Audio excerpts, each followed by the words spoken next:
From now on, Holy Father, not my will, but your will be done. I said, Father, you have chosen me. Give me the strength to obey. I will follow you no matter what it takes. If you know me, you cannot be neutral about me. Either you will hate me or you will love me. Because there is only one important business in the world. It is the business of salvation.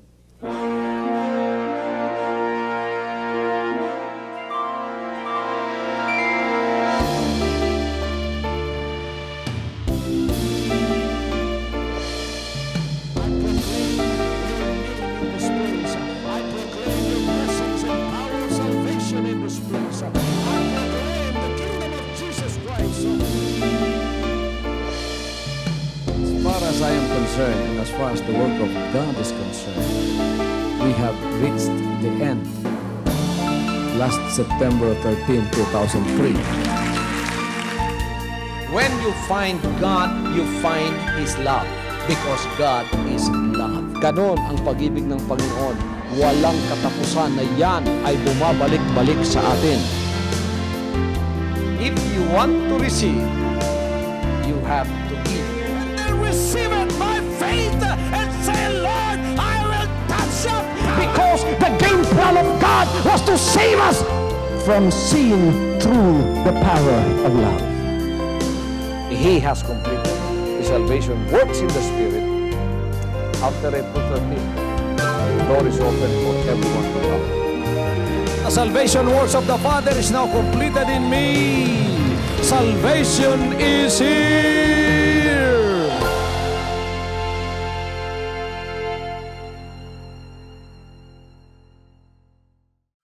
I will preach tonight to destroy the works of the devil in your life and to deliver to you the good news upang ihatid sa inyo ang magandang balita na walang iba kundi ang mga salita ng kaharian ng ating buhay na Diyos.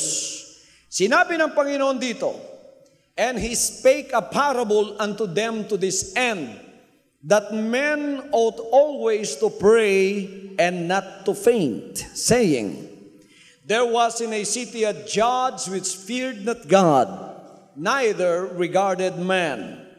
And there was a widow in that city, and she came unto him, saying, avenge me of mine adversary. And he would not for a while, but afterward he said within himself, though I fear not God, nor regard man, yet because this widow troubleth me, I will avenge her, lest by her continual coming she weary me. And the Lord said, hear what the unjust judge saith, and shall not God avenge his own elect, which cry day and night unto him, though he bear long with them? I tell you that he will avenge them speedily. Nevertheless, when the Son of Man cometh, shall he find faith on the earth. Hallelujah! Mas mabuti ang ating Panginoon. Sino sa inyo rito ang nananalangin at hindi pa kayo sinagot sa inyong mga dalangin? Alam ko, kahit di kayo nagtaas ng kamay, marami sa inyo ang dumalangin at hindi pa sumagot ang Panginoon sa inyo. Huwag kayong ma-discourage. Huwag kayong manlupaypay.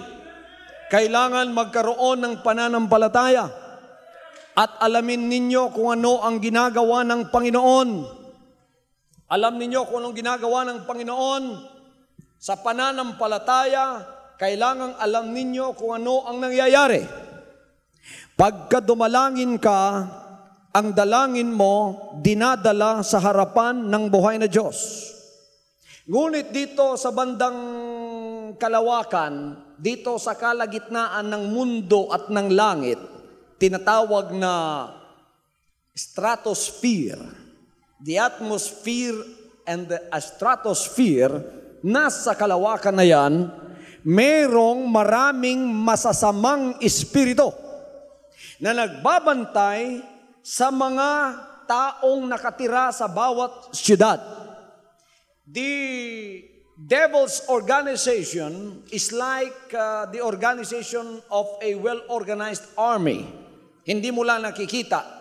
Pero sa mga demonyo, meron din general, meron ding mga colonel, meron ding mga captain, major, mga ranggo ng demonyo yan, at marami silang private. Ngayon, organisado yan. At bawat syudad, ang kanilang pinakapuno na si Lucifer, si Satanas, merong ina-assign na tagapamahala sa bawat lugar. Halimbawa, Takurong. Merong tagapamahala sa Takurong na demonyo, tinatawag na Prince of the Power of the Air of Takurong. Ano ang gawa ng demonyong yan?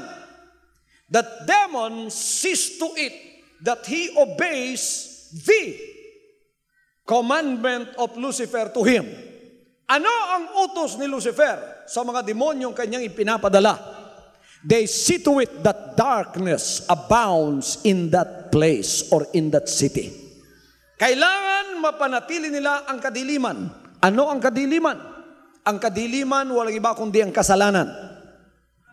Drugs, upang sirain ang utak ng mga kabataan at tao. That is the power of the devil to destroy. Sa kanila galing yon. Silang gumagawa ng shabu. Bisyo to destroy your body is not of God, it is of the devil. The Bible tells us that the thief came forth to steal, to kill, and to destroy. But the Son of God came to give life more abundantly. Hallelujah. Yung demonyong nagbabantay na yon, he sees to it that hatred abounds. Yung patayan, hindi sa Diyos yan. Gera, hindi sa Diyos yan. Yung hatred, yung alitan na hindi mapatawad, na pagka may kasalanan, magtatanim ako ng kawayan, hindi ka dapat tatawarin. Sabi ng demonyo, kailangan ipagpatuloy yan upang ang alitan ay magpatuloy. So may patayan. Murder is not of God. Rape is not of God. Hallelujah! Ito ang kadiliman na kailangang magpatuloy. Sugal na nakakasira, hindi sa Diyos yan. Pagkatapos karamdaman, mga kanser, mga tumor, lahat ng sakit sa katawan, sa tiyan, sa atay, sa baga, sa puso, itong lahat ay dala ng mga masasamang espiritu na ipagpatuloy so that misery and suffering and pain continues. Sapagat ito ang gawa ng demonyo. Ngayon, ano pang kanilang ministry? Ang ministry nila na ang lahat ng mga anak ng Diyos na dumadalangin, ang kanilang mga dalangin ay hindi makakalusot sa langit. Tingnan ninyo, pagka kayo dumalangin, merong mga demonyong sumasalo sa dalangin nyo, kumukuha. Pagkatapos mga kapatid, hindi papasok sa langit yon sapagkat sila ang humaharang. Pagkatapos hindi masagot ang dalangin nyo, lalapitan kayo ng demonyo at sasabihin, sinungaling ang Diyos mo. Tingnan mo, matagal ng panahon, hindi ka pa sinagot. Umalis ka na, huwag ka nang manampalataya. Tapos manlulupaypay ang pananampalataya mo. Maaalis ka sa Panginoon at hindi mo na siya kikilalanin. Tatawa ngayon ang demonyo sa iyo.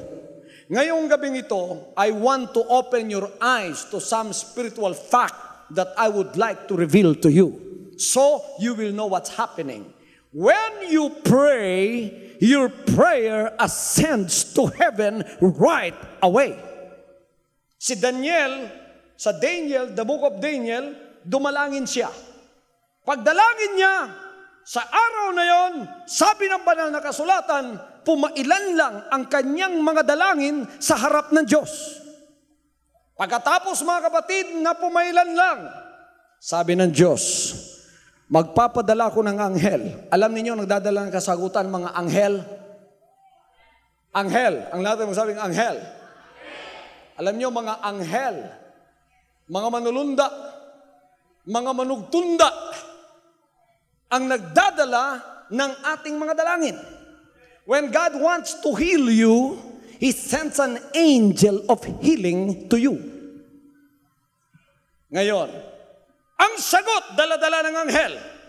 Lumipad na siya papunta kay Daniel.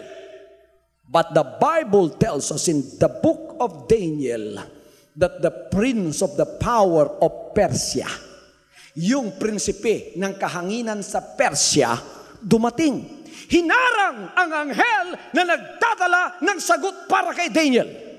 Hinarang siya. Alam niyo ilang araw naharang yung anghel? 21 days.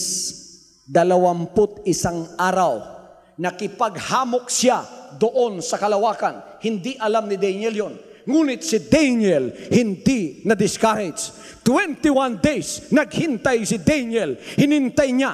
After 21 days, ang angel na nagdala ng kasagutan, tinulungan ni Michael, the archangel. Pagkatapos nakalusot siya, at sinabi niya kay Daniel, Daniel, pasensya ka na, sapagkat nabalam ang aking kasagutang dala-dala para sa iyo. 21 days, sapagkat hinarang ako. Ngunit, ako ngayon ay narito sapagkat tinulungan ako ng isang arkanghel ng Diyos. Narito ang kasagutan, dala-dala ko para sa iyo. Hallelujah! Halimbawa, may dalangin kayo. Nandoon sa harap na ng Diyos yan. Dumating na ang anghel na ipinadala ng Panginoon para sagutin ka. Huwag kang aalis. Huwag kang manlupaypay. Huwag kang manlamig. Magpatuloy ka kahit hindi mo pa tinanggap ang kasagutan. Ang Diyos nalulugod sa iyong mga dalangin. Ngayon, tingnan ninyo. Kung si Daniel umalis doon sa kanyang dalangin at na-discourage siya, pagdating ng anghel, wala na si Daniel doon. Babalik ang anghel at sasabihin sa Panginoon, wala na po yung taong nanalangin at hindi ko na maibigay sa kanya ang kasagutan, kaya't ako'y bumalik na lang. Kayo, maraming dalangin, hindi pa nasagot. Ang Panginoon natin ay mayaman. Sinong kinakailangan ng pera? Pambayad ng utang. Marami kayong utang? Lahat ng maraming utang, taas ang kamay, huwag kayong mahiya. Gusto niyong mabayaran ang inyong utang? Mayaman ang Panginoon. Ang lahat ay magsabing mayaman ang Panginoon.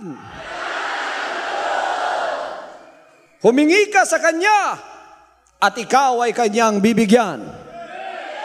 Ang kondisyon eto, number 1, pagka humingi kayo sa Panginoon upang masagot kayo, kailangan meron kayong pananampalataya.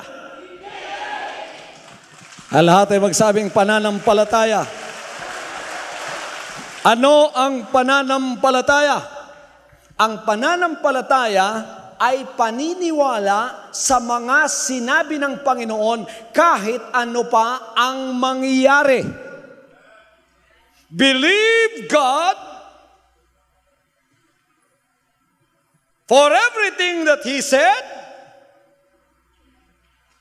even it is contradicted by your physical senses. Kahit sasabihin ng sirkumstansya mo, imposible yan. Kahit sasabihin ng iba, imposible yan.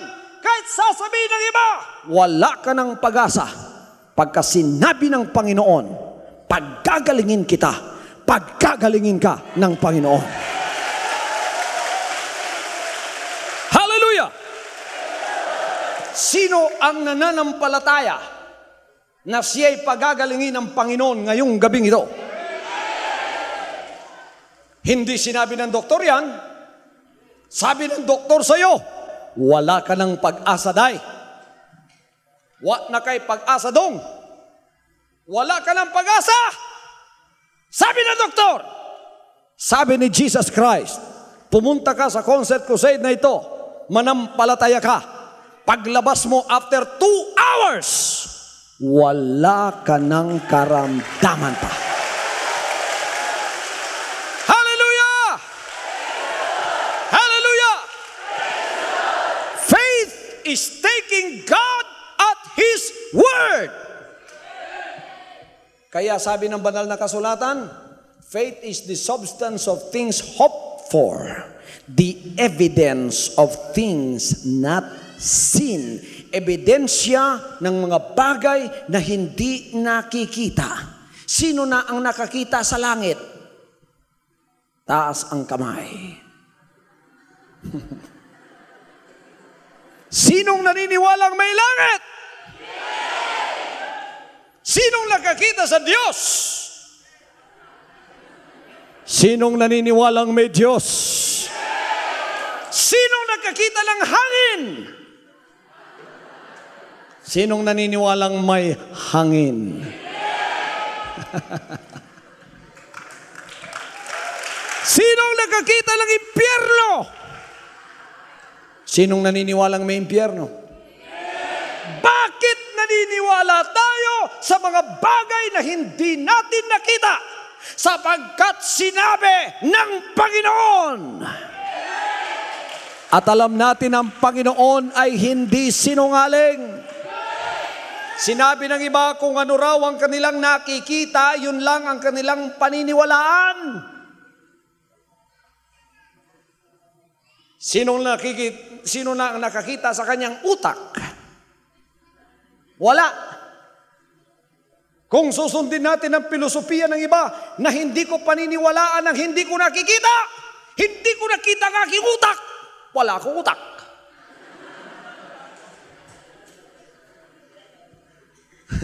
Sinong naniniwala na meron siyang utak?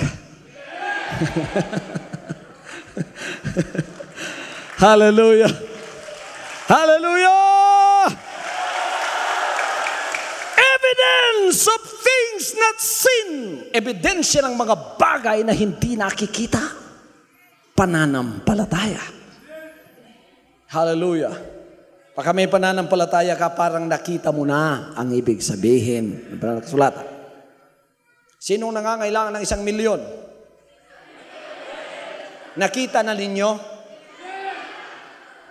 Hindi pa? Physical, nakita na ninyo? Wala pa. Tuturuan ko kayo paano manampalataya. Naniniwala ba kayong nasa kamay na ninyo yan? Tingnan nyo muli ang kamay nyo. Sabi ng mata nyo, wala. Itong physical na mata. Sabi ng physical na mata, wala. Sabi ng iyong mata ng pananampalataya, meron.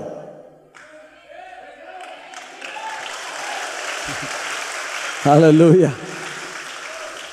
Sino dito ang gustong gumaling ng kanyang karamdaman? Sakit sa puso, sakit sa cancer, tumor, ano dyan? Sabi ng iyong katawan at pakiramdam, may sakit ka. Sabi ng iyong mata ng pananampalataya, wala ka ng sakit. Sinong paniniwalaan mo?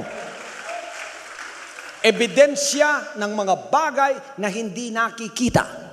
That is how God operates. He operates by faith. Faith is calling those things that are not as though they are. Sino walang bigas? Wala. Wala akong bigas. Hindi ko nakikita. Tawagin mo. Isang sakong bigas. Lumipat ka sa bahay ko. Pagdilat ng mata mo, kahit hindi nakikita ng pisikal, nandito na. Sabi ng pananampalataya, nandito na. Sooner or later, your words are going to have power. And they will do exactly as you have said. Kaya sabi ni Jesus Christ, kung may pananampalataya ka, kasing laki ng butil ng mustasa, utusan mo, ang lahat ay magsabing, utusan mo ang bundok ng matutom at sabihin, lumipat ka sa takurong, gagawin ng sinabi mo. Hallelujah! Hallelujah! Sooner or later, what you have said will happen. That's faith. That's faith. That's faith. Bakit ikaw nasa karukhaan ngayon?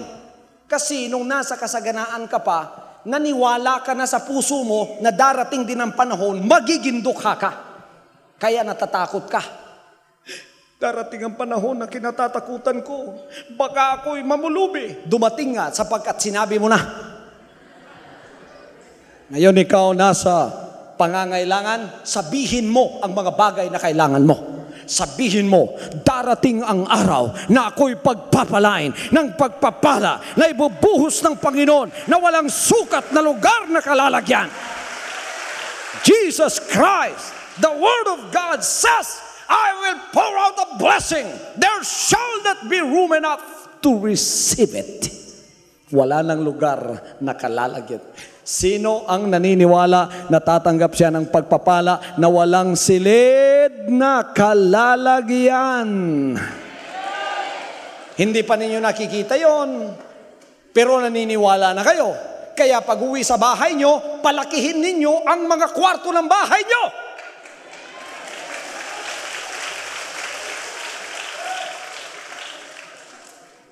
Amen. Humihingi kayo ng sasakyan? Paggawa na kayo ng garahe.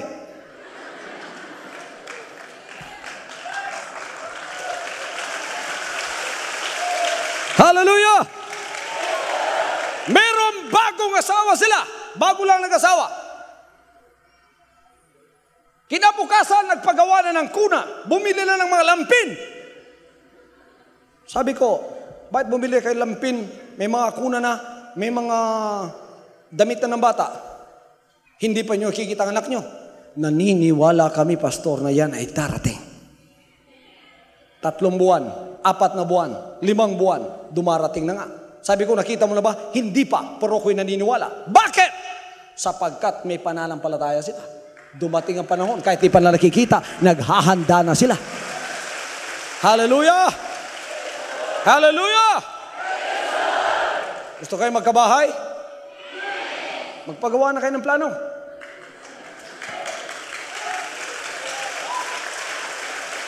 Sasabihin mo, pastor, wala akong pera. Huwag mong sabihin yan. Sabihin mo, pagka nagpagawa ako ng plano, ang pera susunod na lang. I don't know where God will take it, but it will be taken from somewhere. God is going to take it from nowhere to honor your faith. Kaya magkakaroon ng milagro sa buhay mo. Marahil sabi mo, imposible ito. Sinabi ng banal na kasulatan, with man it is impossible, but not with God, for everything is possible with God. Tingnan ninyo mga kapatid, this is how God operates. I want you to know how God operates. He takes things from nowhere and they will materialize somewhere. Tinatawag niyang mga bagay na hindi nakikita, parang naroroon na. Kaya kayong malulungkot ngayon dahil kayo ay may problema, magsaya na kayo at kayo'y manampalataya na nasolve na ang problema nyo.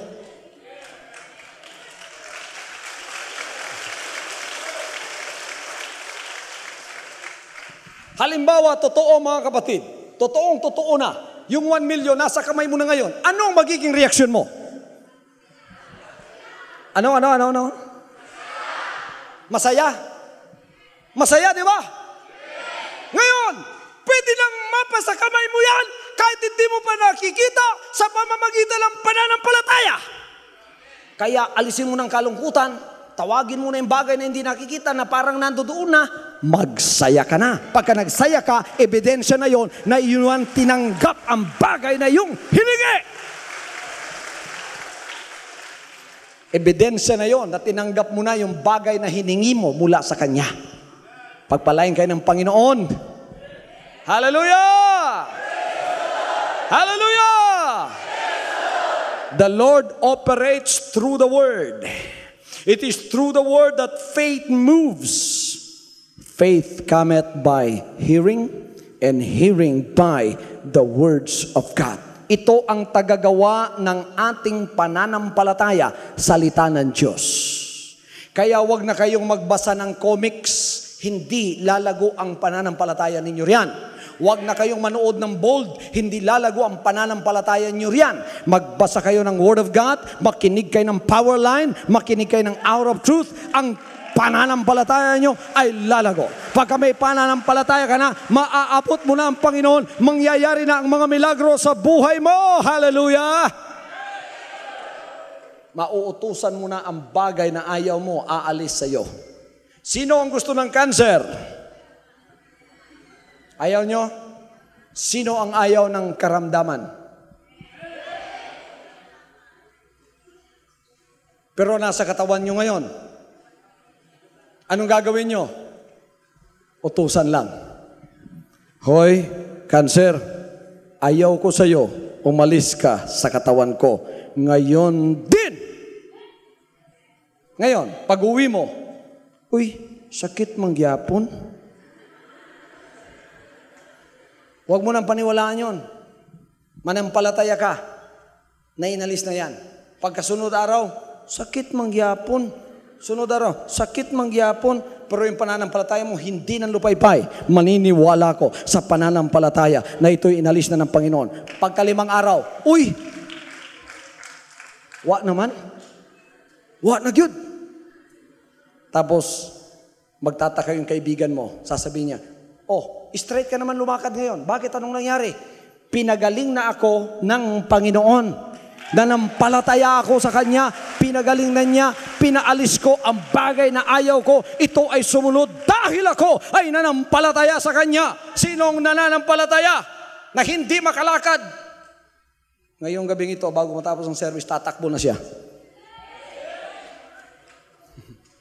Habang ako'y nangangaral, kung gusto mong tumakbo, tumakbo ka na. Manampalataya ka.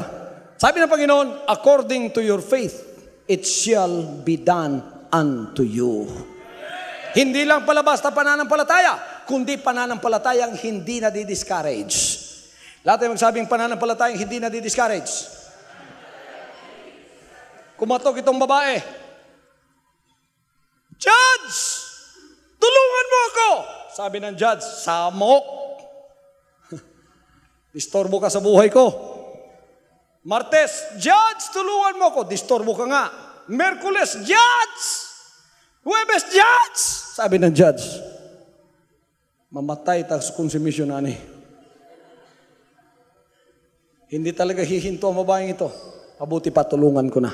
Sabi ng Panginoon, kung yung judge na yon masama, naisipan niyang tulungan ng babae dahil na-disturbo na siya, sino pa kaya ang Panginoon nasa langit na araw at gabi ay umiiyak sa Kanya ang Kanyang mga anak? Kaya huwag kayo ma-discourage. Pagka kayo'y humingi at hindi binigay sa isang araw, huwag kayo ma-discourage. 2 araw, 3 araw, 4 araw, 5 araw, 6 araw, 7 araw. Don't be discouraged. Keep on knocking on the doors of heaven. One day, God is going to look at you with pity in His eyes and He will give you what you want. Sasabihin niya, na-disturbo ng langit ng dahil sa kaiiyak ng taong ito, pagagalingin ko na nga ang karamdaman mo. Pagkatapos biglang-bigla, gagaling ka. Biglang-bigla, ikaw may pananampalataya. Biglang-bigla, makikita mo, nangyayari na yung mga bagay na hiningi mo mula sa Kanya. Sa tao imposible, sa Diyos walang bagay na imposible. Manganganak pa bang 100 years old? Sabi ng doktor, hindi na. Sabi ng Panginoon, manganganak pa. Sarah, next year, magkakaroon ka ng anak. Tumawa si Sarah dahil ang sabi ng katawan niya, imposible sapagkat 100 years old na si Sarah.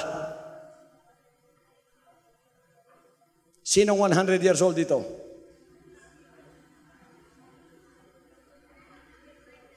Ayun, parang si Sarah nga ang mukha.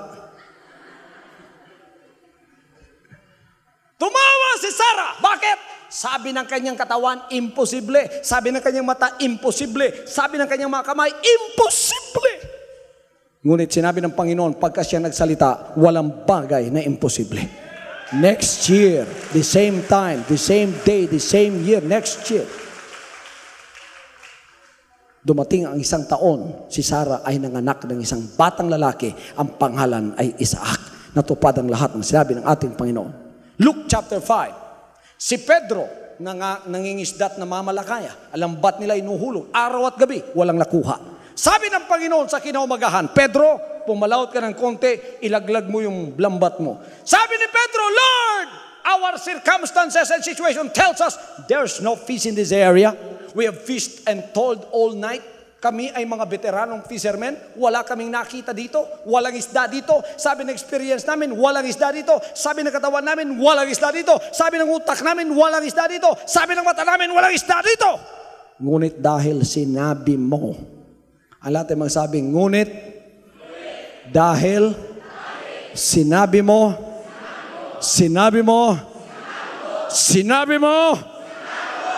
we will let down the net.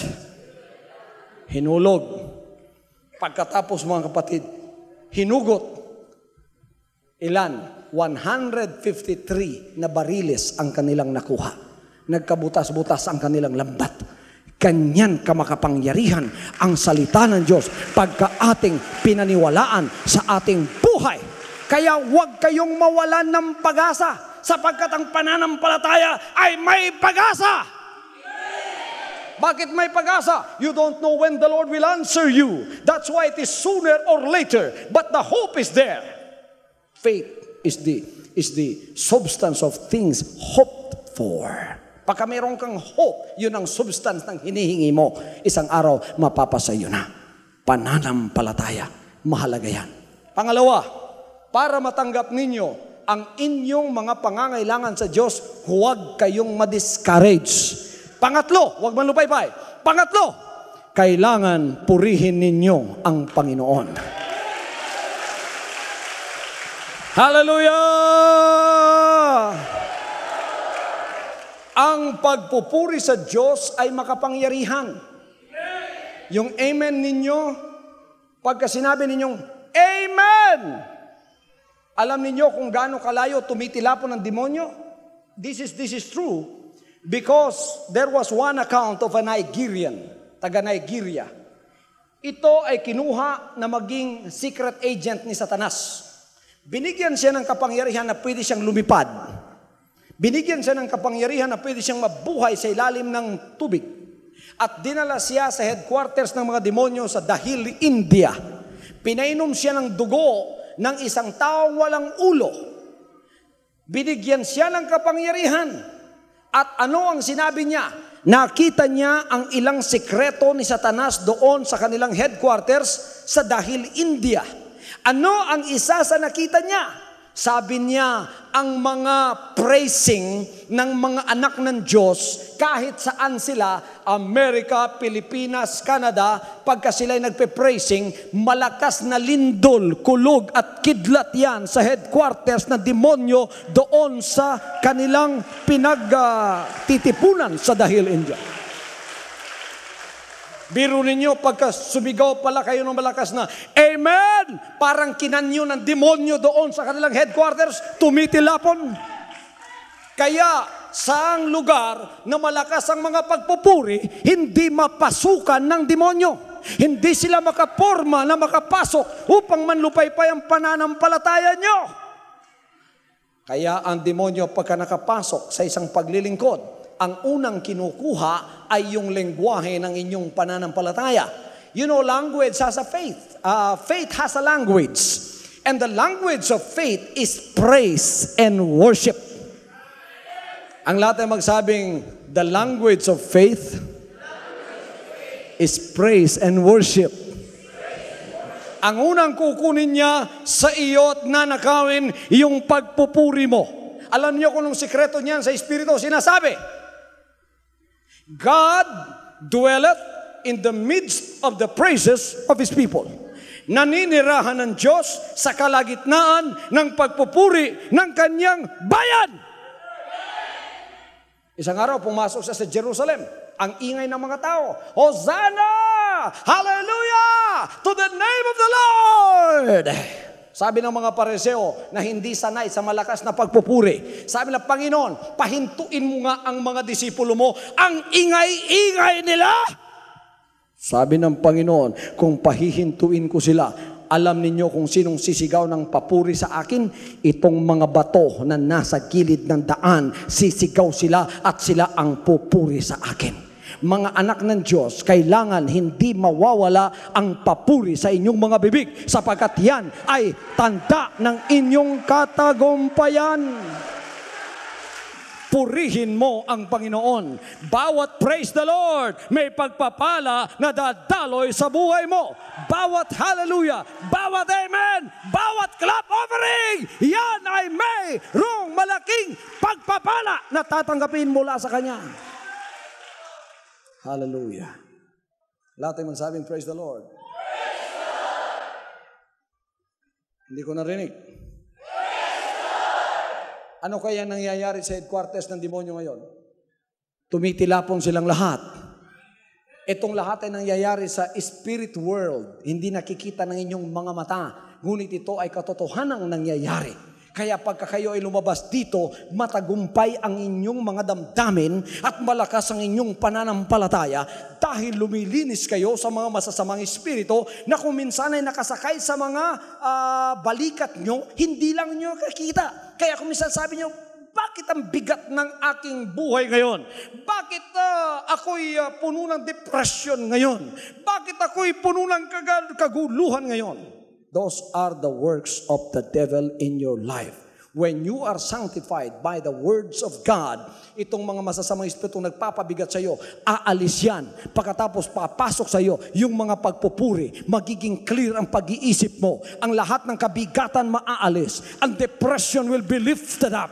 Any kind that the devil will come and give to you in the form of depression will be lifted up by the sanctification of the Word of God. Pagkatapos gagaang ang feeling mo. Makakaawit ka at sasabing, ang gaan-gaan ng feeling.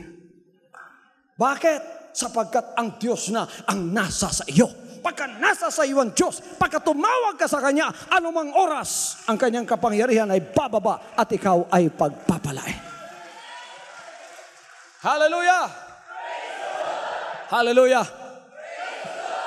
Pangapat na bagay para matanggap ninyo ang mga sagot ng inyong kahilingan, patawarin ninyo ang lahat ng nagkasala laban sa inyo.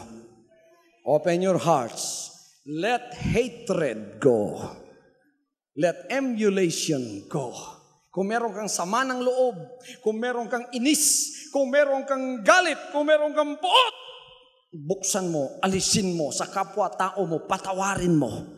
Then magiging clear ang buhay mo. Titingnan ka ng Panginoon, nakapagpatawad ka. Sabi ng Panginoon, patatawarin din kita sa lahat ng kasalanan mo. At mula ngayon, ang pagpapala, ibubuhos ko sa iyo. And then doors of blessings will be open to you that you don't know of. Even the doors of darkness will open to you. And God will make a highway before you. At kahit pagpapalang hindi mo hiningi sa buhay mo, ibibigay ng Diyos sa buhay mo. Kahit hindi mo hiningi, ibibigay ng Diyos sa buhay mo. Alam niyo ang pinakamaliit na pagpapalang maibibigay ng Diyos sa inyo? Yung kwarta, pera. Pinakamaliit yan. Pangalawang pinakamaliit, healing of the body. Pinakamaliit yan. Material, bahay, pinakamaliit sa Diyos yan. Pinakamaliit. Ang pinakamalaking maibibigay ng Diyos sa iyo, yung kaligtasan ng iyong kaluluwa. Hallelujah. Sa pamamagitan ng Kanyang salita. Kaya ako'y pumunta rito, hindi nagdadala ng aking sariling kaharian. Nakasulat dito at nakikita ninyo, the kingdom of Jesus Christ, the name above every name. He is the King of kings and the Lord of lords. Sino rito ang tatanggap sa kaharian ni Jesus Christ, ang pangalang higit sa lahat ng pangalang nakakapagligtas ng ating kaluluwa? Is He welcome in Takurong? Welcome ba si Jesus Christ sa Takurong? Welcome ba ang Kanyang paghahari dito? Hallelujah! Sinong gustong pumasok sa kaharian ng langit? Gusto ninyong pumasok doon? Gumawa siya ng paraan para makapasok kayo doon. Anong paraan? Ang Kanyang kaharian pinababa dito. Thy kingdom come. Thy will be done on earth as it is in heaven. Makakapasok ba kayo? Eto, dinala na dito sa langit. Marami kasi nagreklamo eh. Layo ng langit, hindi kami makapasok dyan. Kaya kung hindi kami malalangit, wala kaming kasalanan. You are to blame because heaven is so far away. You cannot blame us. Sabi ng Panginoon, ibababa ko sa tinitirahan ninyo ang aking kaharian. Magpapadala ako ng paraan para makapasok kayo. Sino sa inyo ang gustong pumasok sa kaharian ni Jesus Christ na nandito na sa lupa?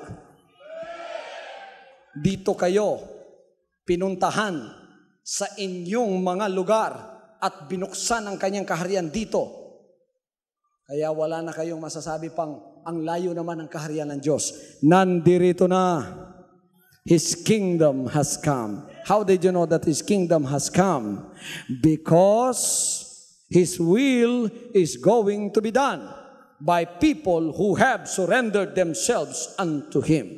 Gusto talaga niyo makapasok sa kaharian ng langit? Sino gusto mong makapasok sa kaharian ng langit? Thy kingdom come. Dito na. Ang paraan isa lang. Pananampalataya. Pangalawa, pagsisisi. Pastor, ano po ang pagsisisi? Ang pagsisisi ay pangako na gagawin mo sa harap ng Diyos at sasabihin, Panginoon, mula ngayon, tinatanggap kita na aking tagapagligtas. Lord, hindi lang tagapagligtas, Hari, hindi na ang kalooban ko ang masusunod, ang iyong kalooban na ang aking susundin mula ngayon. Yan ang pagsisisi. Pagka nagsisi ka, nakapasok ka na sa kanyang kaharian. Pagka nakapasok ka, makikilala mo na siyang hari. Hindi na ikaw ang hari, siya na. His will be done in your life. It is the will of God for you to listen to the words of God. Sabi ng will ng pastor mo, huwag kang makinig kay Kibuloy. Sabi ng kalooban ni Jesus Christ, makinig ka sa kanyang mensaherong pinahiran sa huling araw na ito.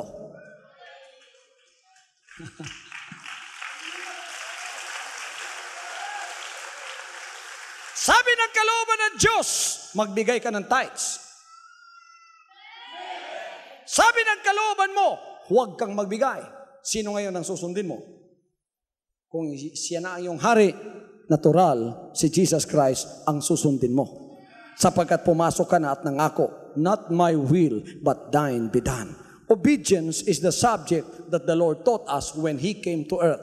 Because He was the one who first was made as an example to us. When He, the Father, had commanded the Son to come, and the Father said, you must drink this bitter cup. What's the bitter cup to be drunk by the Lord? It's the cup of Calvary. It's the death on the cross. It is that shameful death on the cross that must be the bitter cup.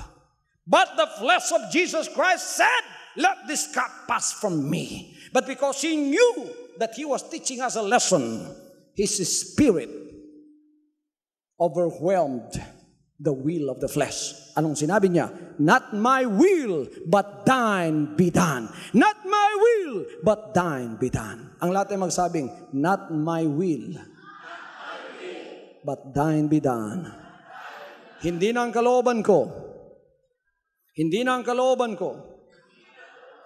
Kundi ang kalooban mo ang mangyayari sa buhay ko. Amen. Ang demonyo natatakot sa mga salita ng Diyos. Ang problema mong daladala, hindi sa iyo yan, sa Kanya yan. Yan ay aalis sa buhay mo sa mga sandaling ito. Alam ninyo kung kanino binibigay ang pagpapala? Panglima, bago ninyo matanggap ang pagpapala, paano? Panglima na bagay. Kailangan ikaw ang interesadong lumapit upang tanggapin ang pagpapalang yan. Hindi pipilit ng Diyos sa iyo ang pagpapala. Sinong naniniwala ang langit ay makapagliligtas? Sinong naniniwala na ang langit ang kaligtasan? Sinong naniniwala na ang pagsunod kay Jesus Christ ang siyang kaligtasan? Sinong naniniwala na ang Word of God ang siyang daan ng inyong kaligtasan? Dapat mga kaibigan at mga kapatid, ang 5 palatandaan para matanggap mo ang kanyang kasagutan, willingly, voluntarily, ikaw ang lumapit at tanggapin ito. Hindi ipipilit ng Diyos ito sa mga ayaw. Siguro, tulad ng isang kabayo, madadala mo sa tabi ng ilog, pero kung ayaw niyang uminom, hindi siya iinom. Ganon din naman sa pagtanggap ng pagpapala. Eto, sabi ng Diyos ang pagpapala, pero kailangan ikaw ang tumakbo at tanggapin mo sapagkat hindi ipipilit ng Diyos sa iyo ang pagpapala kahit ito ay alam niyang kailangan mo. Kailangan ikaw ay interesado. You can be interested and you can be sincere. Sincerity is one of the conditions to receive the power of God. Sincerity is one of the conditions to receive an answer from God. Kailangan ikaw ang may interest na tanggapin ito sa buhay mo. If there is anything that God hates, it is forced worship. Hindi ipinamimilit ng Diyos ang kanyang mga pagpapala. Hindi niya ipipilit kahit ang kanyang mga salita. Hindi niya ipipilit kahit ang kanyang kaligtasan. No. The Lord will not force you to receive it. He is here saying, come and receive it. Kaya sinabi niya, come unto me, all ye that labor and are heavily laden, and I will give you rest. Yung lalapit lang ang siyang makakatanggap ng pagpapala. Kung sa puso mo, sinabi mo, ayaw ko. Pastor, ayaw ko. Yung puso ko, sarado yan, nakakandado pa. Hindi na mabubuksan yan. Kahit pa alam ko ang katotohanan, sa iyo galing pinangangaral mo, kung ayaw ko, hindi mo mabubuksan. Hindi ka pipilitin ng ating buhay na Diyos. Kailangan para matanggap mo, panglima, kailangan lumapit ka. Sincerely, you want to receive it at sabihin mo, Panginoon, kailangan ko po ang pagpapala mo. Ina ninyo mga kapatid, pumunta kayo ng Maria Cristina Falls, magdala kayo ng sisidlan. Kahit pa ang lakas ng bagsak ng tubig ng waterfall na yan, pagka yung sisidlan ninyo may takip, kahit isang tulo o isang patak ng tubig, hindi makakapasok dyan. Kahit ang lakas, dito makapasok kayo. Ang lakas ng salita ng Diyos, ang lakas ng kanyang kapangyarihan, ang lakas ng kanyang pagpapala. Pero nakasarado at nakakandado yung puso nyo, lalabas kayo rito na pareho rin sa pagpasok nyo. Walang laman, paglabas, wala pa ring laman.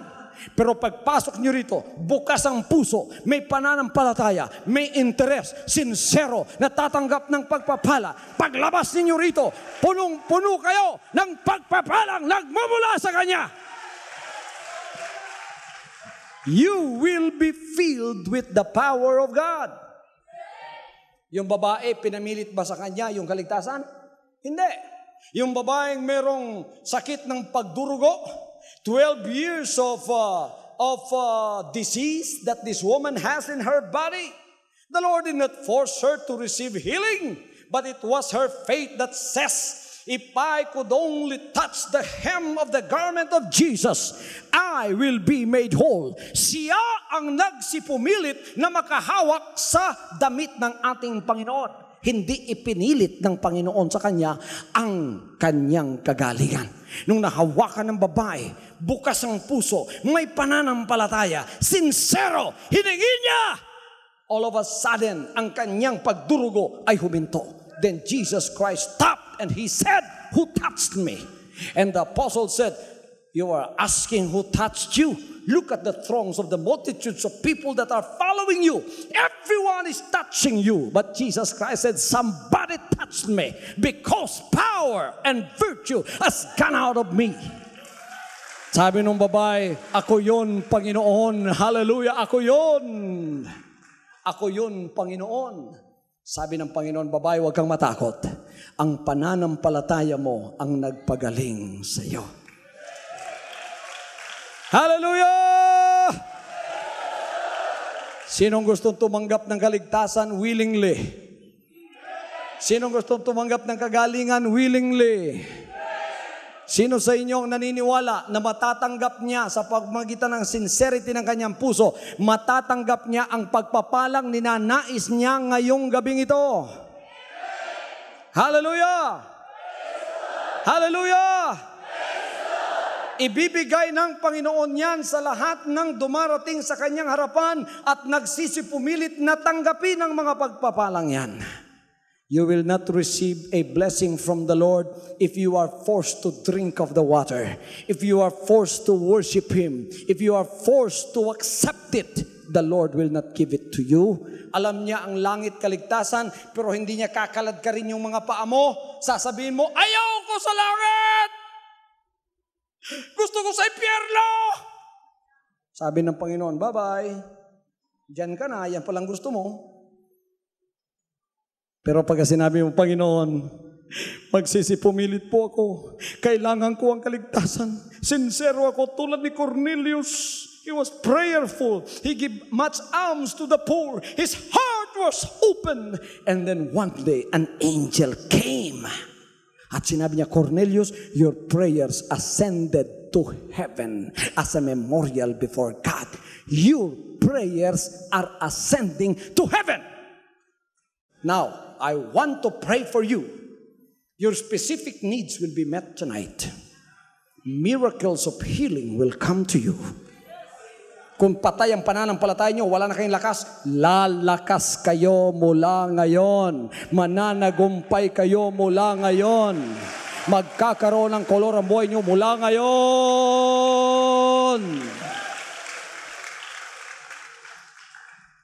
Aalisin ng Diyos ang worry mo. Alam ba ninyo na hindi problema ang nakakatanda sa tao? Alam niyo kung nakakatanda sa tao? Pag-aalala. Everybody says worry. Makes me 20 years older than my real age. Worry. Worry. According to U.S. scientific findings, medical findings, work can make you younger. Trabaho pala nakapagpapabata, hindi nakapagpapatanda. Ang pag-aalala ang nakapagpapatanda. Magtrabaho, huwag mag-alala. Sinabi ng iba, pastor, maganda yan. Hindi na pala ako magtatrabaho, hindi na ako mag-aalala. Huwag mo alalahanin ang kakainin mo bukas, ang idadamit mo, ang iyong tahanan. Huwag mo alalahanin, sabi niya, hindi na ako mag-alala, hindi na ako magtrabaho. Hindi sinabi ng Panginoon, hindi ka na magtrabaho. Sabi niya, huwag kang mag-alala. Inaalala mo yung husband mo? Huwag kang mag-alala. Inaalala mo yung trabaho mo, baka maalis sa'yo? Huwag kang mag-alala. Ibigay mo sa Panginoon at siya ang bahala sa iyo. Hallelujah. Huwag mo alalahanin yung sakit mo, ibigay mo sa Kanya. Ibigay mo sa Kanya. Ibigay mo sa Kanya. Sa pag-aalala mo sa trabaho mo, gumaling ka ba? Lalo kang nagkasakit, di ba? Kaya huwag mo alalahanin yan. Ibigay mo sa Kanya. Nandyan na yan eh. Ang gawin mo lang, ibigay sa Kanya. At handa na kayong tumanggap ng pagpapala ngayon. Kayong nasa harap ninyong television set sa mga sandaling ito, handa na kayong tumanggap ng pagpapala. Buhay na kayo sa harap ng Diyos dahil buhay lamang ang tumatanggap ng pagpapala. Hawakan ninyong muli ang television sets ninyo. At tatanggapin ninyo ang pagpapalang galing sa Panginoon mula ngayon. Hallelujah. Ang inyong kamay dito papunta sa akin. Lord Jesus, lahat ng mga anak ninyo ngayon na ang kamay ay nasa direksyon ng altar dito. Lahat ng inyong pangangailangan, milagro ng kagalingan, kasagutan, asahan ninyo mula sa Panginoon, pasa sa inyo ang pagpapalang inyong hinihiling sa loob ng linggong ito.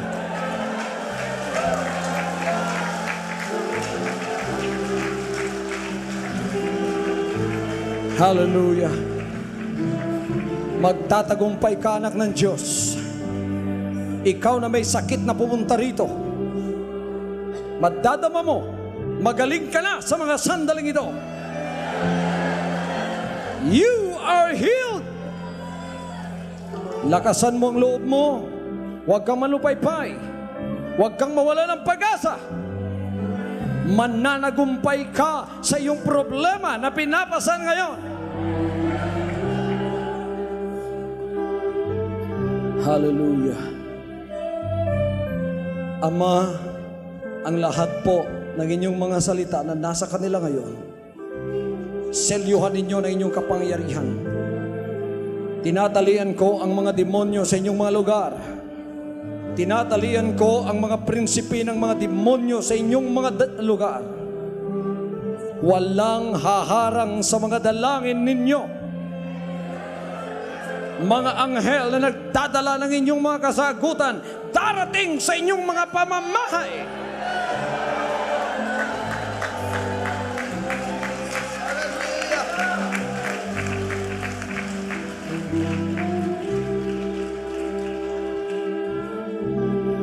Hallelujah, hallelujah. Hallelujah. Salamat po, banal na Diyos, sa mga pagpapalang sa kanila ay pumunta ngayon sa kanila pong mga pamamahay at tahanan. Mga magulang nyo, mga anak nyo, mahal sa buhay, na wala dito ngayon, huwag kayong mag-alala. Palalapitin sila ng Panginoon, pagagalingin ang kanilang karamdaman, aalisin kayo sa pamatok na demonyo. Kayo ay aalis sa pamatok na yan ang sumpa sa inyong buhay. At mula ngayon, lalakad sa kanyang mga pagpapalang. I rebuke the spirit of sin. I rebuke the spirit of diseases and afflictions. I rebuke the spirit of poverty. I rebuke the spirit of vices. I rebuke the spirit of darkness. I bind all these enemies of your soul in Jesus' name. In Jesus' name. In Jesus' name. Hallelujah. From now on, Holy Father, not my will, but your will be done. I said, Father, you have chosen me. Give me the strength to obey. I will follow you no matter what it takes. If you know me, you cannot be neutral about me. Either you will hate me or you will love me. Because there is only one important business in the world. It is the business of salvation.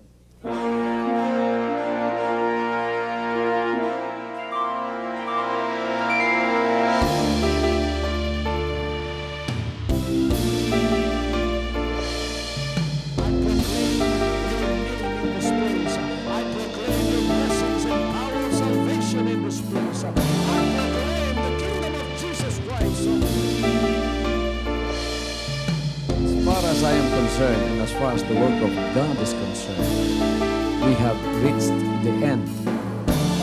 Last September 13, 2003. When you find God, you find His love. Because God is love. Ganon ang pag-ibig ng Panginoon. Walang katapusan na yan ay bumabalik-balik sa atin. If you want to receive, you have to give. Receive it by faith and say, Lord, I will touch up. Because the game plan of God was to save us from sin through the power of love. He has completed. His salvation works in the Spirit.